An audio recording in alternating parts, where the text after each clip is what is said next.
اعوذ باللہ من الشیطان الرجیم بسم اللہ الرحمن الرحیم السلام علیکم ورحمۃ اللہ وبرکاتہ۔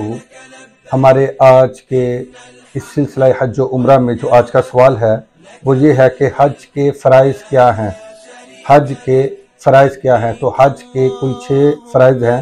نمبر 1 احرام باندھنا، کہ یہ شرط بھی ہے۔ نمبر 2 نیت کرنا۔ نمبر 3 وقوف عرفہ، یعنی 9 ذی الحج کے آفتاب ڈلنے سے لے کے 10ویں کی صبح صادق سے پہلے تک کسی بھی وقت عرفات میں وقوف کرنا، ٹھہرنا، یہ تیسرا فرض ہے۔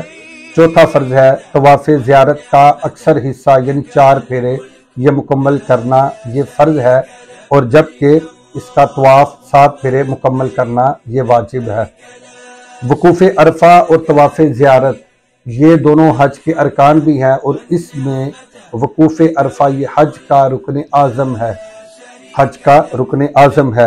اسی طرح ترتیب یہ بھی اس میں فرض ہے، یعنی پہلے احرام باندھنا، پھر عرفات میں وقوف کرنا، اس کے بعد پھر طواف زیارت کرنا، اس میں یہ ترتیب بھی فرض ہے۔ ترتیب کے ساتھ یہ امور کیے جائیں گے، یہ نہیں کہ طواف زیارت پہلے کر لیں بعد میں وقوف عرفہ کر لیں، یا قربانی پہلے کر لیں پھر وقوف عرفہ کر لیں، تو اس طرح الٹ پلٹ نہیں کر سکتے، اس میں ترتیب بھی لازم ہے۔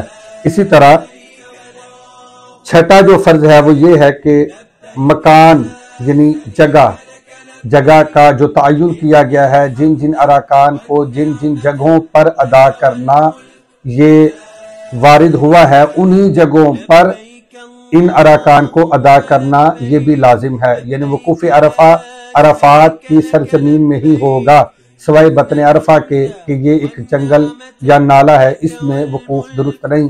اس کے علاوہ تمام عرفات میں کہیں بھی آپ وقوف کر سکتے ہیں۔ اسی طرح طواف الزیارہ کا جو مکان ہے وہ مسجد الحرام ہے، کہ طواف الزیارہ مسجد الحرام میں ہی کیا جائے گا۔ تو یہ ہیں حج کے کوئی 6 فرائض۔